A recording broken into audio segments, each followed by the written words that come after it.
Krishti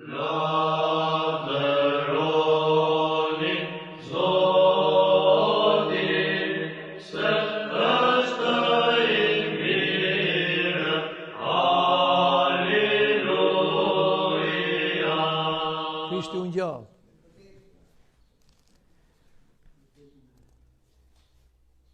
Jemi në javën e ndritshme dhe kjo javë është si një ditë ku të gjithë ne të krishterë ortodoks, po jo vetëm këtë javë, po për 40 ditë përshëndesim njëri tjetrin me përshëndetjen paskale, Krishti u ngjall, vërtet u ngjall, sepse ne besojmë dhe përjetojmë ngjalljen e Krishtit, i cili i ngjallur u shfaq tek apostujt, tek 12, tek dishepujt, tek pastaj 500 dishepujt e tjerë, dhe i përforcoi për gati 40 ditë me misterin e madh të ngjalljes së tij.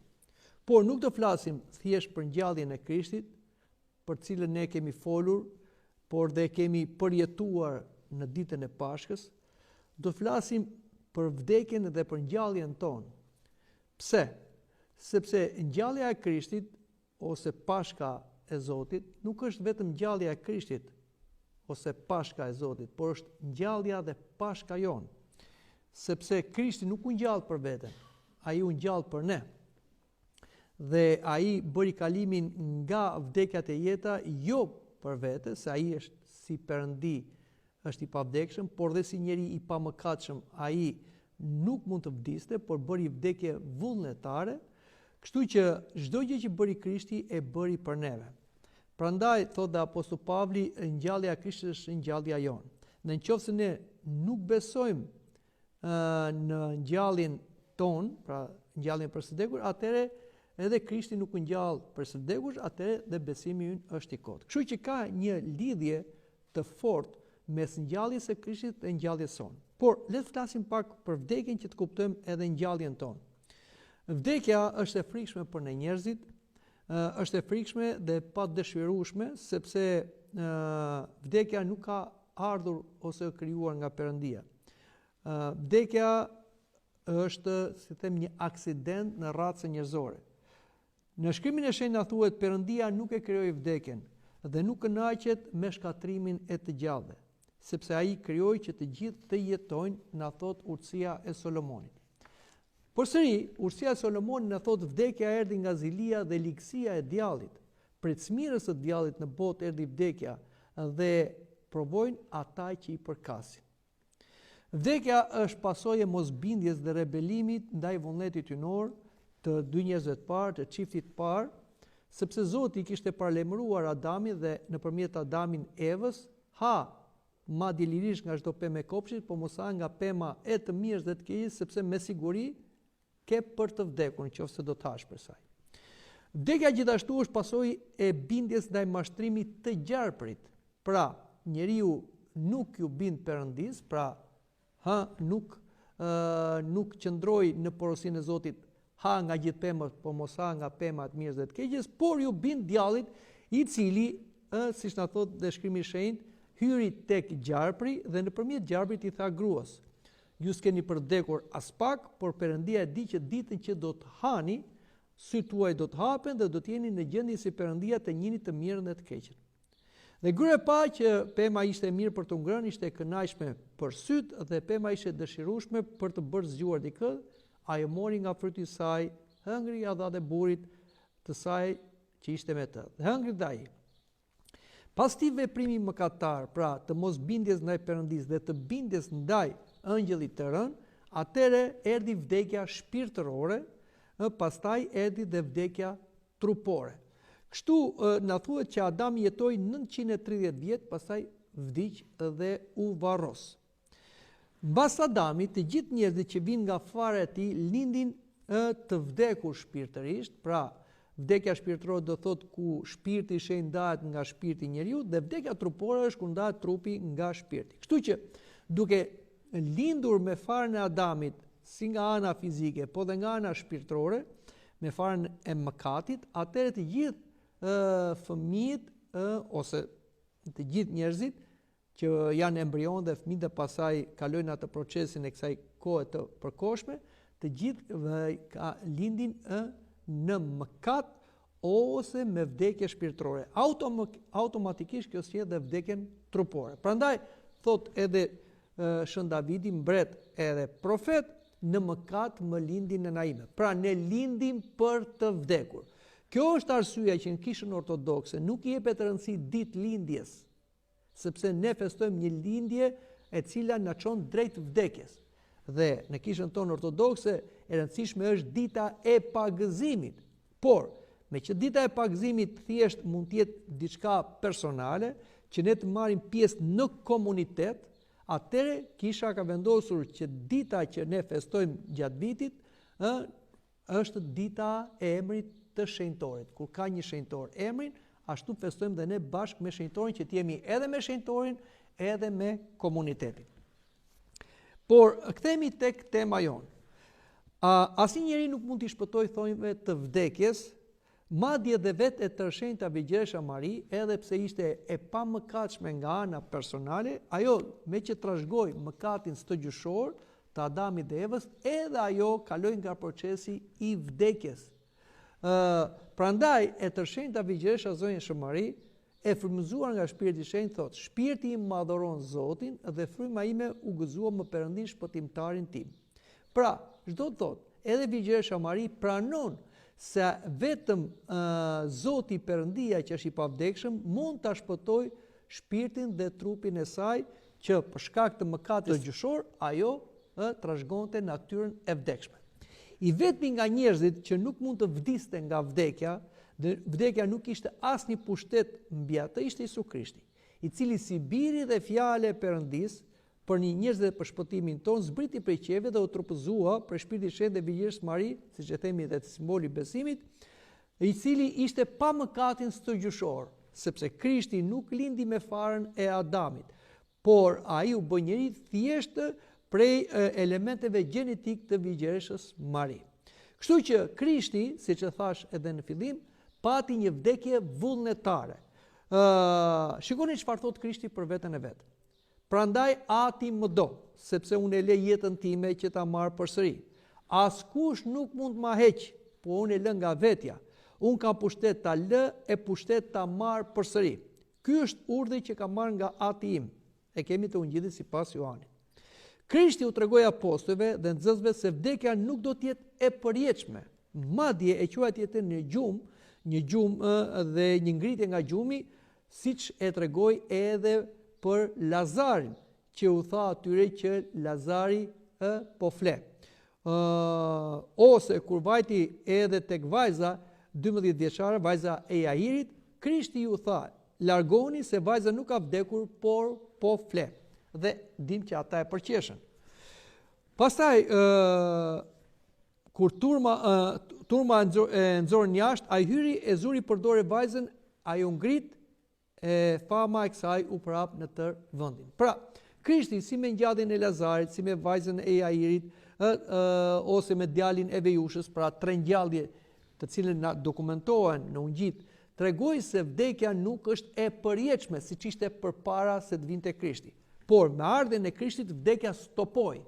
Dhe vdekja do të bëhet e përkohshme dhe do të ngjajë një gjumi që neve flem çdo herë dhe çdo natë dhe zgjohemi çdo ditë. Prandaj në këtë këndvështrim neve shikojmë që vdekja nuk është aq e frikshme me ardhen e Krishtit, por ajo e humbet atë frikën dhe tmerrin që ekzistonte, sepse tashmë Krishti do ta mundte vdekjen me vdekjen e tij në territorin e vet vdekjes. Shikoni çfarë thot Krishti tek motrat e Lazarit, që na i thot gjithë neve. Me të vërtet po ju them, po vjen ora, madje ka ardhur, kur të vdekurit do të dëgjojnë zërin e birit të Perëndis dhe ata që kanë dëgjuar do të jetojnë. Pra, Krishti, siç edhe dim dhe ne përjetuam në të premten e madhe, vdiq në kryq vullnetarisht për mëkatet tona, si qingji i Perëndis që ngre mëkatet e botës. Dhe shikoni çfarë na thuhet. Jesu i bërtiti me zë të lartë e tha: "O Atë, në duart e tua përdërzoj frymën time." Dhe si ta këto dha frymë. Pra, shikoni që Krishti nuk ishte si them në dobësinë e tij mishore, siç jemi gjithë neve përpara një sëmundje ose përpara një mundimi ose përpara vdekjes. Jo, Krishti e dha vetë frymën e tij, e nxori vetë frymën e tij nga trupi i tij dhe e dorëzoi në duart e Atit. Dhe Krishti vdiq vullnetarisht dhe u varros me të shpejtë, siç e dim, u varros në një shpellë afër vendit ku u kryqëzuar, siç na thuhet edhe tek Ungjilli sipas Lukait, e pasi e zbritën poshtë nga kryqi, e mbështohen me çarçat dhe e vunë në një varr të gërmuar në shkëm, ku ende nuk ishte varrosur asnjëri. Por në të tretën ditë ai u ngjall si perëndinjëri. Ëngjëlli, Mikael dhe ëngjëlli Gabriel u than grave që i shkuar tek varri i Jesuit, ai nuk është këtu, por është ringjallur ose ngjallur. Kujtoni se ju foli kur ishte ende në Galile, duke thënë se Biri i njeriu duhet dorëzohej në duart e njerëzve mëkatar, duhet kryqëzohej dhe të ringjallej ditën e tretë. Dhe siç thash në fillim, ai të bisedës sonë u shfaq për 40 ditë tek apostujt dhe dishepujt. Ja çfarë thuhet tek libri i Veprave të Apostujve. Atëre pati vuajtur, u paraqit i ngjallur me shumë prova bindse, duke u parë për tyre për 40 ditë dhe duke folur për gjërat e mbretërisë së Perëndisë. Krishti me vdekjen dhe gjalljen e tij e mundi përfundimisht vdekjen, duke qenë i pari i të gjallëve dhe Zoti i jetës dhe i vdekjes, ashtu siç na thuhet tek libri i zbulesës. Unë jam i pari dhe i fundit dhe i gjalli, isha i vdekur, por ja, jam i gjallë në shekujt të shekujve. Amin. Unë i kam çelësat e vdekjes e të hadit. Para se Krishti të vdiste vullnetarisht në kryq dhe të shkonte në had dhe të predikonte veshpirta në had dhe të rëmbente shpirtrat nga hadi, pra të plaçkiste hadin, sunduesi i hadit i botës vdekje ishte djalli dhe demonët dhe princi i kësaj bote. Por Krishti ja mori pushtetin djallit dhe demonëve, sepse ai zbriti në had dhe i shkallmoi portat e hadit. Kështu që ai tashmë ka dhe çelësat e vdekjes. Është Krishti që komandon vetë vdekjen. Ngjallja e Krishtit është shpresa e ngjalljes dhe ringjalljes e të gjithë të vdekurve, ashtu si tha vetë Zoti Jezu Krisht. Mos u mrekulloni për këtë, sepse po vjen ora kur të gjithë ata që janë në varre do të dëgjojnë zërin e tij dhe do të dalin prej tyre. Ata që kanë bërë të mira në ringjallje jete, ata që kanë bërë të liga në ringjallje dënimi. Ose siç na thotë dhe apostulli Pavli, sepse ashtu sikur se të gjithë vdesin në Adamin, kështu të gjithë do të ngjallen në Krishtin, por secili sipas radhës së vet. Krishti fryti i parë, pastaj ata që janë të Krishtit në ardhin e tij, pastaj do të vijë fundi kur t'ia dorëzojmë mbretërinë Perëndis atë. Pasi të ketë azgjesuar çdo sundim e çdo pushtet e fuqi, sepse duhet që ai të mbretërojë derisa t'i vë armiqtë e tij në këmbët e vet. Armiku i fundit që do të shkatërrohet është vdekja. Këtë ne thot apostulli Pavli në letrën drejtuar Korintasve. Jo vetëm krishterët, por të gjithë njerëzit do ngjallen kur të vijë Krishti për herë të dytë.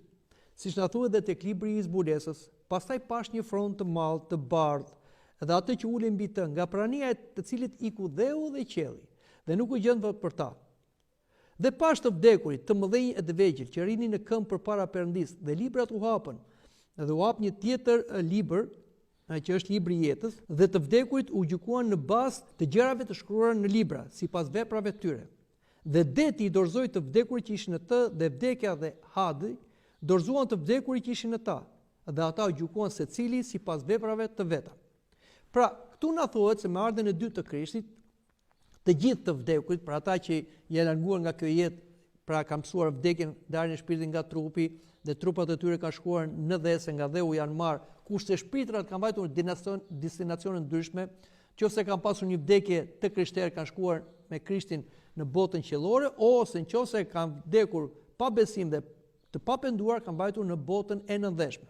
Por me ardhen e dytë të Krishtit, vdekja përfundimisht do azgjesohet.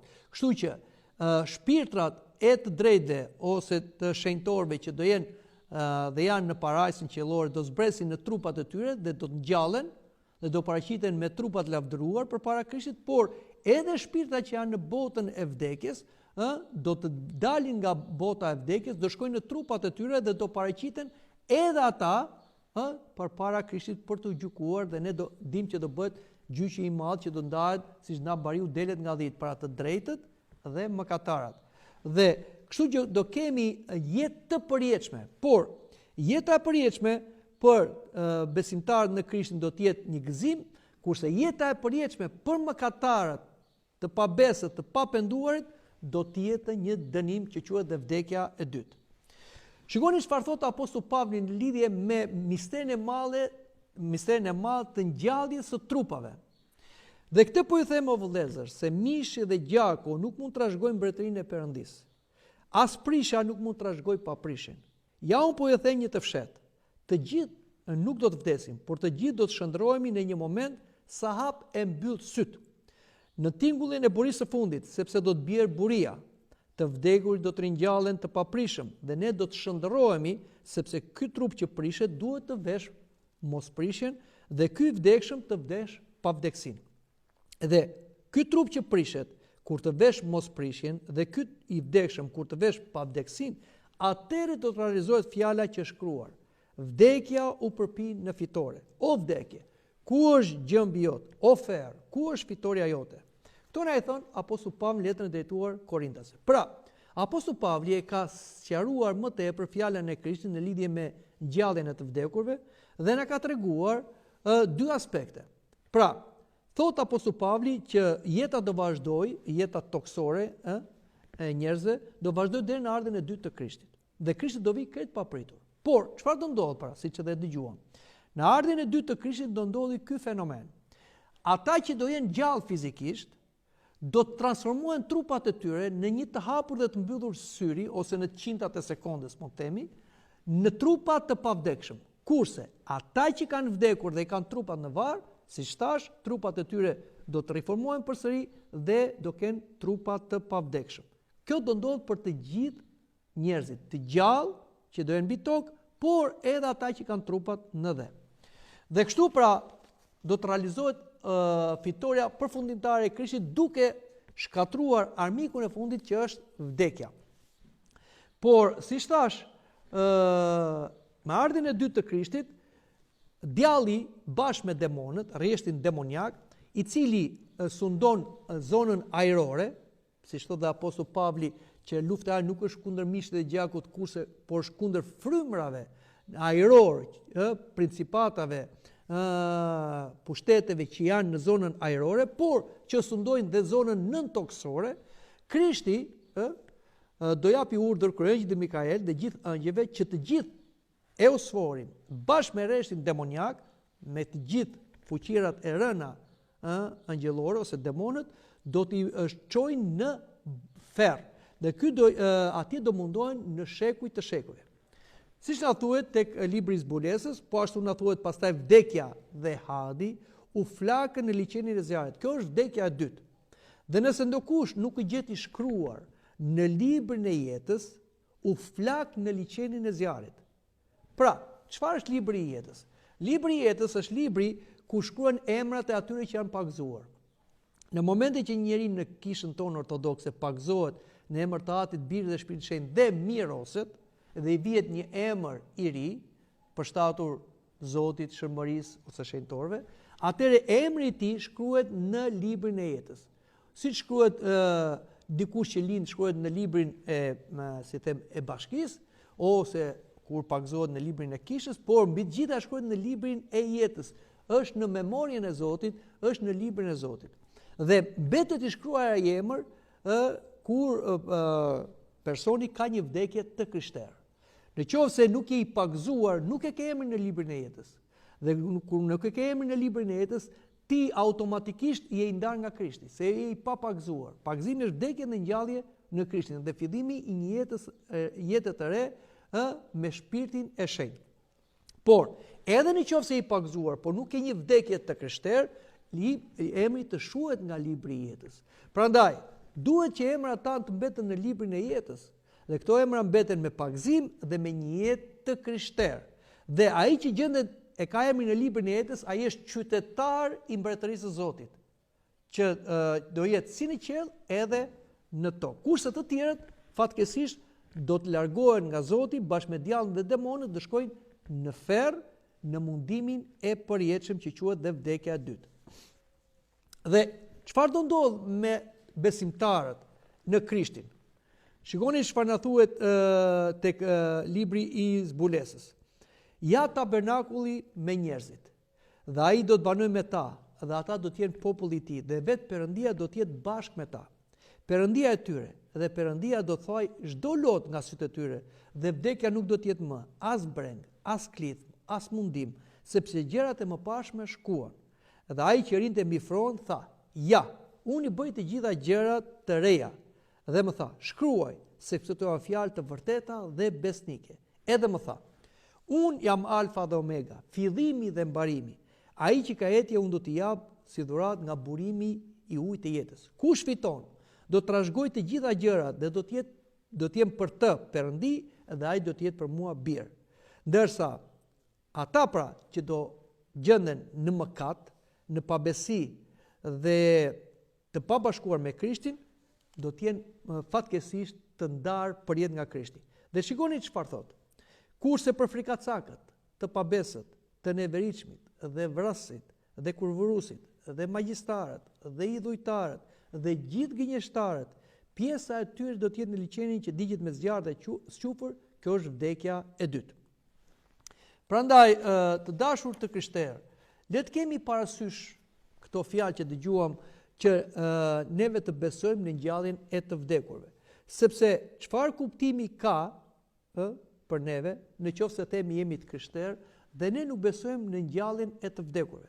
Në qoftë se ne nuk besojmë në ngjalljen e të vdekurve, atëherë edhe Krishti nuk është ngjallur për së vdekur. Atëherë ne thjesht mblidhemi në përkisha, festojmë thjesht festa tradicionale, mite, por jo realitete. Kjo nuk është e vërtetë, sepse në kishë ne nuk festojmë prralla dhe mite të vjetra, por ne festojmë realitete që i sjellim në kohë dhe në hapësirë. Prandaj dëgjojmë në kishë: Krishti sot kryqëzohet, Krishti sot varroset, Krishti sot ngjallet, Krishti sot u shfaqet apostëve, Krishti fluturoi në qiell, dhe presim ardhin e tij të dytë. Kështu që duhet jemi të kujdesshëm për këtë, sepse ka disa të krishterë që e festojnë edhe ngjalljen e Krishtit, urojnë edhe Krishtu ngjall, vërtet u ngjall, por kur bëhet fjalë për ngjalljen e të vdekurve, ata nënqeshin ose në një farë mënyre janë skeptik. I duket e pamundur se do ketë ngjallje të vdekurve, sepse thonë kush pa, kush erdhi nga ajo botë e tjera e tjera. Por të dashur të krishterë, patjetër që ndoshta ne nuk kemi parë një njerëz të ardhur nga ajo botë, sepse ka njerëz që kanë mësuar edhe vdekje dhe ngjallje, siç mësoi edhe Lazari, që mësoi vdekje, pastaj u ngjall nga Krishti dhe u shfaq tek njerëzit e tij të afërt dhe jetoi edhe disa vite, pastaj vdiq përsëri. Kjo ka ndodhur edhe mbas Krishtit, ka pasur njerëz që kanë mësuar vdekje, jo thjesht vdekje klinike, por vdekje larguar shpirti nga trupi dhe pastaj përsëri shpirti ka ardhur në trupat e tyre dhe na kanë folur për botën e shpirtërore. Por nuk mbështetemi tek këto. Ne mbështetemi te ngjarja më e madhe, unikale në gjithë historinë e njerëzimit, në ngjalljen e Krishtit. Dhe ngjallja e Krishtit nuk është mit, është një realitet. Sepse ngjallja e Krishtit edhe nga ana historike dhe nga ana logjike dhe nga hetimi që i bëhet sa ngjarjes, kjo tregon që vërtet trupi i atij personit që vdiq të premten përpara Pashkës judaike, që ne themi të premte e madh, dhe u varros në atë varr me të shpejt, u ngjall sepse varri i tij është bosh. Varri i Krishtit është bosh edhe sot e kësaj dite.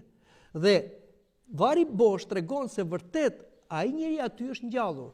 Pavarësisht se judejt nxorën prrallën duke paguar ushtarët që erdhën nxënësit natën e vodhën trupin e Krishtit dhe pastaj thanë që ai u ngjall për vdekur. Kjo është një prrallë që nuk ka logjik, sepse duhet dini se trupi i Krishtit, i cili u varros me të shpejt të premten në mbrëmje, u vulos me vulën e Pontit Pilat, i cili ishte guvernatori i Romës. Dhe do të themi se kjo ishte një nga si them, objektet më të rëndësishme ato ditë në Jeruzalem. Kur Ponti Pilat vulloste me unazën e tij, çdo objekt kthehej si pasuri e shtetit romak dhe nuk ishte të drejtë ta prekje, ndryshe ekzekutoheshin në vend. Aq më tepër, kur vajten kryepriftërinë tek Pilati dhe i thanë, na jep roje që ta ruajmë varin, sepse thanë ata, ai gënjeshtari tha që do ngjallen pas 3 ditësh, dhe na jep ta ruajmë varin për 3 ditë. Atëherë Pilati i dha ushtarët e gardës speciale që quhet kustodia. Kustodia ishte një gardë me 16 ushtarë, të cilët do të ruanin këto objekt shumë të rëndësishëm me vulën e Pilatit, që në qoftë se ndodhte diçka, pra më prishej ose vidhej kufoma, atyre u pritej koka.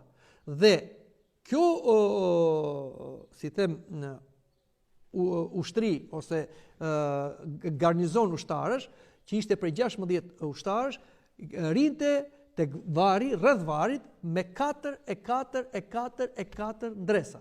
Do me thënë, 4 rinin të vari, 4 të tjerë rinin të gatshëm, 4 të tjerë çlodheshin, dhe 4 të tjerë po ashtu pristin të vinte ora atyre. Mendoni 16 ushtarë, të cilët rrinin tek guri i varit. Si do vinin tani apostujt për të marrë trupin e Krishtit? Duhet dini se, siç e tham, Krishti u varros në një shpellë, siç është dhe sot e kësaj dite, dhe u vendos një gur i madh, një gur mulliri, sepse kështu varroseshin. Por që ta lëvizje gurin e mullirit, duheshin leva, duheshin fuqi e madhe, do bëj zhurmë, sepse thanë dikush që ushtarët i zuri i gjumi, pra të 16 ushtarët, i zuri gjumi, sikur kishin pirë ilaç gjumi, dhe pra erdhen ata natën dhe morën. Po si e morën pa bërë zhurmë? Do të lëviznin gurin që të bëjnë një zhurmë e madhe, ushtarët do zgjoheshin. Po e ta zëm se ushtarët patën një gjumë vdekje dhe nuk u zgjuan, dhe këta e lëvizën gurin e varit dhe e morën trupin e Krishtit. Dhe thanë pasaj Krishti u ngjall. Por logjika na thot, pse do ta bënin apostujt dhe do prapnin besimin se Krishti u ngjall, kur kjo ishte e gënjeshtër? Pra apostujt do të gënjenin përpara Perëndis, duke thënë Perëndia ngjalli Krishtin. Pra do bënin një gënjeshtër tek Zoti. Apostujt ishin besimtar, dhe si besimtar ata nuk mund të gënjenin dhe ta bënin dhe Zotin gënjeshtar. Aq më tepër, apostujt nuk mund të thonin një gjë që si them ishte në dëmin e jetës tyre. Në qoftë se apostujt thanë që Krishti u ngjall, kjo ju kushtoi apostujve. Dim që apostujt u martirizuan për pohimin se Krishti u ngjall. Nga gjithë apostujt, vetëm apostulli Joani pati një vdekje të pashme, pra të gjithë apostujt patën vdekje martirike. Por edhe apostulli Joani jetoi si martir, për shumë vite i internuar. Kështu që çfarë interesi kishin apostujt? Të gënjenin se Krishti u ngjall, ose ta bënin të krijonin një fe për interesat dhe përfitimet e tyre. Çfarë? Kur ata nuk përfituan asgjë, përkundazi u shan, u mallkuan, u burgosën, u torturuan, pse? Se thanë Krishti u ngjall, dhe ne e pam, dhe ne nuk mund të themi që ai s'u ngjall. Se jo vetëm varri i tij bosh, por ai na u shfaq. Madje me atë hëngrëm, pra Krishti për t'i përforcuar apostujt që ishte i gjallë, nuk ishte një fantazëm, kërkoi të hante. Dhe ata i dha një copë peshku të pjekur dhe një hoje mjalti, që Krishti hëngri sytë e tyre, sepse një fantazëm nuk ha. Por neve kemi dhe apostull Thomajin, i cili nuk ishte të dielën e parë, dielën e Pashkës, bashkë me apostujt, por Krishti u shfaq atij të dielën tjetër. Dhe apostull Thomaj, kur kishte marrë vesh nga apostujt që mësuesi u ngjall, ai kishte thënë, unë nuk besoj, pa vënë gishtin tim të shenja e peronave, të duart e tij dhe në brinjën e tij që u shpua nga heshta, unë nuk besoj.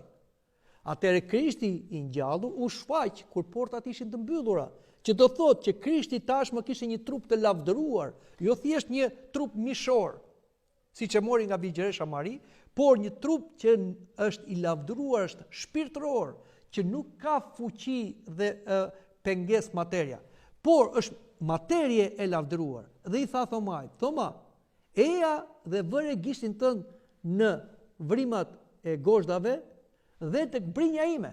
Dhe kur Thomai e vuri gishtin në brinjën e Krishtit dhe preku mish edhe kock, tha Zoti im dhe Perëndia im. Dhe dim ato fjalët që Zoti i tha Thomai, Thoma, ti besove se më pe, po luma ata që do besoj pa më parë. Mos besimi i Thomait u bë një besim më i madh, sepse na dha një argument akoma më shumë që Krishti nuk është një fantazm, por është i gjallur trupërisht. Dhe pra, të gjitha këto fakte, dikush që është me logjik, thot që vërtet nuk kemi një mit, as vjedhin e i kufome, po kemi një realitet që ky person që u kryqëzua dhe vdiq u ngjall.